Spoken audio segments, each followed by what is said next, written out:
Indian national കോൺഗ്രസിന്റെ പ്രകടന പത്രിക മാനിഫെസ്റ്റോ കഴിഞ്ഞ ദിവസം ഇറക്കി.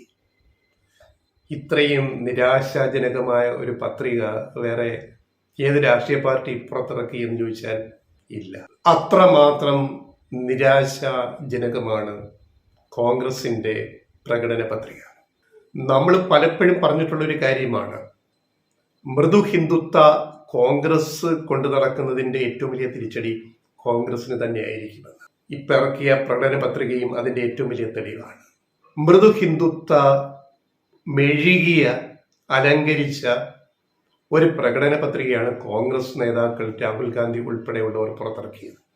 ഖാർഗെ ഉൾപ്പെടെയുള്ളവർ, പ്രസിഡന്റ് AICCയുടെ.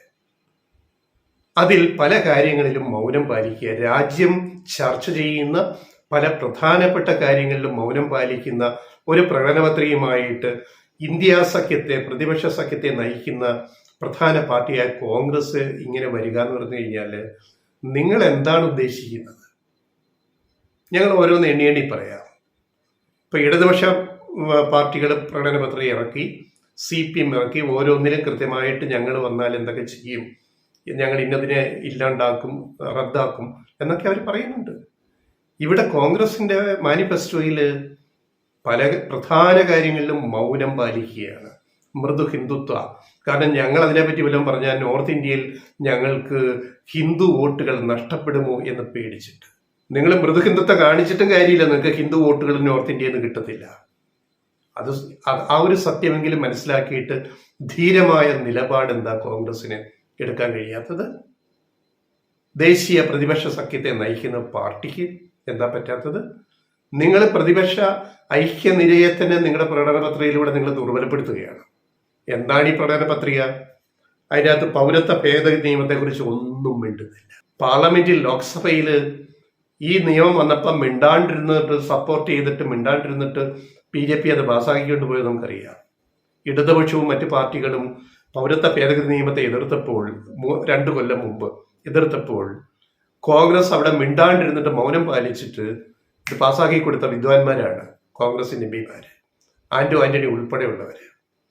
കേരളത്തിലെ ഈ പറയുന്ന കോൺഗ്രസിന്റെ ഇത്രയും MPമാര്, രാഹുൽ ഗാന്ധി ഉൾപ്പെടെ, വയനാട്ടിൽ നിന്നുള്ള MP രാഹുൽ ഗാന്ധി ഉൾപ്പെടെ, CPMന്റെ പ്രകടന പത്രികയിൽ പറഞ്ഞതുപോലെ അത് എടുത്തു കളയുമെന്നൊരു വാക്ക് പോലും, അല്ലെ അതിനെതിരെ ഒരു ശബ്ദം പോലും ഈ മാനിഫെസ്റ്റോയിലില്ല. എന്തൊരു കഷ്ടമെന്ന് ആലോചിക്കണം. ഇന്ന് രാജ്യം മുഴുവൻ ചർച്ച ചെയ്യുന്ന വിഷയമാണ് പൗരത്വ ഭേദഗതി നിയമം. മതാടിസ്ഥാനത്തിൽ പൗരത്വം നൽകുന്നത് സെക്കുലറിസത്തിനും ഇന്ത്യൻ ഭരണഘടനയ്ക്കും നിരക്കുന്നതല്ല എന്നുള്ള സാമാന്യ ബോധം നമുക്ക് എല്ലാവർക്കും ഉണ്ട്. അങ്ങനെയുള്ളൊരു കാര്യത്തിൽ BJP സർക്കാർ 2 കൊല്ലം മുമ്പ് പാസ്സാക്കിയ നിയമം പെട്ടെന്ന് പൊടി തട്ടിയെടുത്തിട്ട് നടപ്പാക്കാൻ ഓർഡർ ഇറക്കിയപ്പോൾ അതിനെ എതിർത്തുകൊണ്ട് ഒരു വരി പോലും കോൺഗ്രസിന്റെ മാനിഫെസ്റ്റോയിൽ ഇല്ല എന്ന് പറഞ്ഞു കഴിഞ്ഞാൽ നിങ്ങൾ എവിടേക്കാണ് കോൺഗ്രസ് നിങ്ങൾ പോകുന്നത്? രാഹുൽ ഗാന്ധിയോടും സോണിയാഗാന്ധിയോടും ഖാർഗെയോടും KC വേണുഗോപാലിനോടും ശശി തരൂരിനോടും ഇവിടുത്തെ K സുധാകരൻ, VD സതീശൻ അടക്കമുള്ളവരോട് ഞങ്ങൾ ചോദിക്കുകയാണ്, നിങ്ങളുടെ നിലപാട് എന്താണ് ഇക്കാര്യത്തിൽ? നിങ്ങൾക്ക് വല്ല നിലപാടുമുണ്ടോ? കഴിഞ്ഞ ദിവസം വടകരയിലെ സ്ഥാനാർത്ഥി ഷാഫി പറമ്പിൽ പറഞ്ഞു, ദേശീയ പൗരത്വ ഭേദഗതി നിയമത്തിന് ഞങ്ങൾ എതിരാണ്, ഞങ്ങൾ അതിനെതിരെ ഏതറ്റം വരെയും പോരാടുമെന്ന് പറഞ്ഞ വിദ്വാനാണ് വടകരയിൽ മത്സരിക്കുന്ന ഷാഫി പറമ്പിൽ, യൂത്ത് കോൺഗ്രസിന്റെ നേതാവ്, പാലക്കാട് MLA. ആ മനുഷ്യൻ ഷാഫി പറമ്പിൽ അംഗമായിരിക്കുന്ന പാർട്ടിയുടെ പ്രകടന പത്രികയിൽ ഇതിനെപ്പറ്റി ഒറ്റ വരി പോലും ഇല്ല. അതിനെ എതിർത്തുകൊണ്ടോ അനുകൂലിച്ചുകൊണ്ടോ മൗനം പാലിക്കുന്നു. എന്താ ഷാഫി പറമ്പിൽ പറയാനുള്ള കാര്യത്തിൽ? എന്താ MM ഹസന് പറയാനുള്ളത് ഇക്കാര്യത്തില്?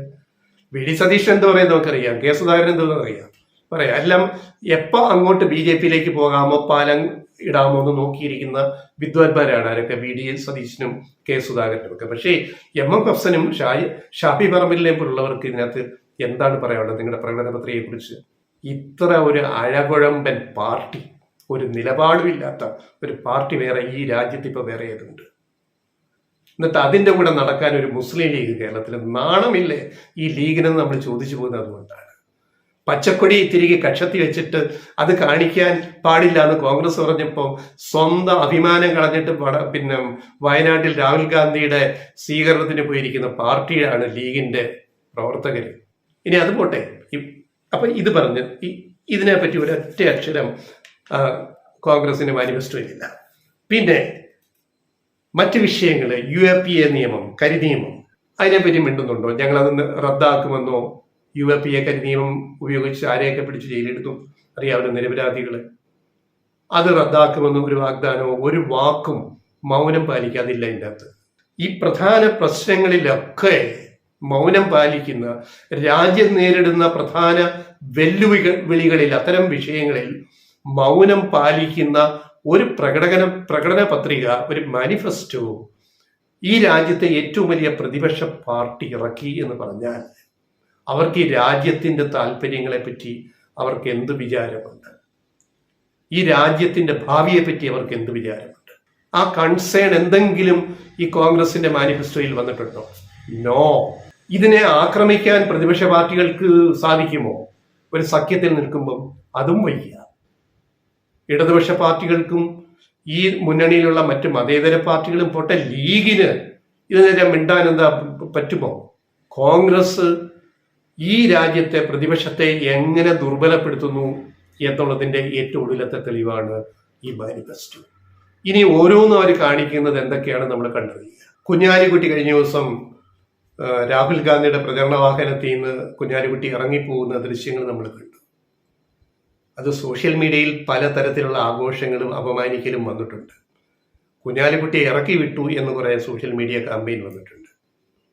പിന്നെ വേറെ ചിലർ പറയുന്നത് കുഞ്ഞാലിക്കുട്ടിയെ ഇറക്കി വിട്ടതല്ല, അദ്ദേഹത്തിന് നോമ്പുകാലമായതുകൊണ്ട് പകല് ഭക്ഷണം കഴിക്കില്ലല്ലോ, ജലപാനമില്ലല്ലോ, ഭക്ഷണം കഴിക്കില്ല. അപ്പോൾ ക്ഷീണം വന്നതുകൊണ്ട് ഈ ചൂടിൽ അദ്ദേഹം റെസ്റ്റ് എടുക്കാൻ വേണ്ടി വയ്യാണ്ടായതുകൊണ്ട് ഇറങ്ങിപ്പോയതാണ് വാഹനത്തിൽ നിന്ന് എന്ന് വേറൊരു വേർഷനുണ്ട്. ഒരുപക്ഷെ അത് സത്യമായിരിക്കാം, നമുക്കറിയില്ല. പക്ഷെ ഇതിന്റെ നിജസ്ഥിതി ഇപ്പോഴും വ്യക്തമല്ല. കുഞ്ഞാലിക്കുട്ടി ഇറങ്ങിപ്പോയതാണോ വയ്യാണ്ടായിട്ട് ശാരീരികമായിട്ട്, അതോ ഇറക്കി വിട്ടതാണോ എന്ന് ഒരു വ്യക്തത ലീഗിന്റെ ഭാഗത്തുനിന്നോ കോൺഗ്രസിന്റെ ഭാഗത്തുനിന്നോ വരുന്നില്ല. വ്യാഖ്യാനങ്ങൾ പലതുണ്ട്. ലീഗിന്റെ പച്ചക്കൊടി രാഹുൽ ഗാന്ധിയുടെ സ്വീകരണത്തിന് നോമിനേഷൻ കൊടുക്കാൻ വയനാട്ടിൽ വന്നപ്പോൾ പച്ചക്കൊടി കാണിക്കാൻ അനുവദിച്ചില്ല. കോൺഗ്രസിന്റെ കൊടിയും മറച്ചു വെച്ചു. അപ്പൊ നിങ്ങൾ നിങ്ങളുടെ കൊടിയും കാണിക്കേണ്ട എന്ന് ലീഗിനോട് പറഞ്ഞു. ലീഗ് അതനുസരിച്ചു. അതിന്റെ പ്രതിഷേധമായിട്ട് കുഞ്ഞാലിക്കുട്ടി പോയതാണെന്നും അല്ല ഇറക്കി വിട്ടതാണെന്നൊക്കെ പറഞ്ഞ പല വ്യാഖ്യാനങ്ങളുണ്ട്. ഞങ്ങളതൊന്നും വിശ്വസിക്കുന്നില്ല. പക്ഷേ ഇതിൻ്റെ അകത്ത് വ്യക്തത വരുത്തേണ്ടതുണ്ട്. കുഞ്ഞാലിക്കുട്ടി എന്തുകൊണ്ടാണ് രാഹുൽ ഗാന്ധിയുടെ പ്രചരണ വാഹനത്തിൽ നിന്ന് പുറത്തേക്ക് പോയത്? ജനങ്ങളെ ഇങ്ങനെ ഒരു ആശയക്കുഴപ്പത്തിലാക്കേണ്ട കാര്യമില്ല. വ്യക്തത വരുത്തണമെന്ന് മാത്രമാണ് ഞങ്ങൾ പറയുന്നത്. അല്ല, ഞങ്ങൾക്ക് ഇതിനകത്ത് ആരെയും ആക്ഷേപിക്കാനൊന്നും ഒരു താല്പര്യവുമില്ല. പിന്നെ ലീഗ് വെറും ചത്ത കുതിരയാണെന്ന് പറഞ്ഞത് ഇന്ത്യയുടെ ആദ്യത്തെ പ്രധാനമന്ത്രിയായ നെഹ്റു തന്നെയാണ്. ആദ്യ ലോക്സഭാ തെരഞ്ഞെടുപ്പിൽ 1957 പ്രചാരണത്തിന് ഇവിടെ വന്ന, മലബാറിൽ വന്ന, കോഴിക്കോട്ട് വന്ന പണ്ഡിറ്റ് ജവഹർലാൽ നെഹ്റു പറഞ്ഞ വാചകമാണ്, ലീഗ് ഇന്ത്യയിലെ ഒരു ചത്ത കുതിരയാണ്, അവരൊരു മ്യൂസിയം പീസ് മാത്രമാണ്. ആ പറഞ്ഞ വാക്കതാണ്, നെഹ്റു ഉപയോഗിച്ച വാക്ക്. പിന്നെ അവരുടെ ഒരു ചെറിയ വാല് കേരളത്തിൽ ഇങ്ങനെ അനങ്ങുന്നുണ്ട്, അത്രയേ ഉള്ളൂ. അത് ചത്ത കുതിരയുടെ ഒരു വാല് മാത്രമാണ്. പോണിട്ടയിലുണ്ടല്ലോ, അതിൻ്റെ ഒരു അറ്റം അങ്ങോട്ട് ഇങ്ങോട്ട് കാറ്റത്ത് ആടുന്നു എന്ന് മാത്രമേ ഉള്ളൂ എന്ന് ലീഗിനെ കുറിച്ച് പറഞ്ഞത് നെഹ്റു ആണ് 1957. ഇപ്പൊ ലീഗ് അവിടെ തന്നെ കിടക്കുകയാണ്. സ്വന്തം അഭിമാനവും കളഞ്ഞിട്ട്, സ്വന്തം കൊടിയും കാണിക്കാൻ ധൈര്യമില്ലാതെ, കുഞ്ഞാലിക്കുട്ടിയെപ്പോലുള്ളവർക്ക് മിണ്ടാൻ വയ്യാതെ, സ്വയം കുറെ വോട്ട് ബാങ്ക് ഉണ്ടായിട്ട് പോലും വെറും ചത്തകുതിരയായിട്ട് വാല് മാത്രം കാറ്റത്താടുന്ന ഒരു സംഭവമായിട്ട് അതപ്പതിച്ചു പോയില്ലേ എന്ന് ഞങ്ങൾ ചോദിച്ചാൽ നെഹ്റു പറഞ്ഞത് എത്ര ശരിയായിരുന്നു എന്ന് നമ്മൾ വിലയിരുത്തുകയാണ്. നെഹ്റു പറഞ്ഞത് സത്യമായില്ലേ? അതല്ലേ സംഭവിച്ചത്? ആലോചിക്കുക, ലീഗുകാർ ആലോചിക്കുക.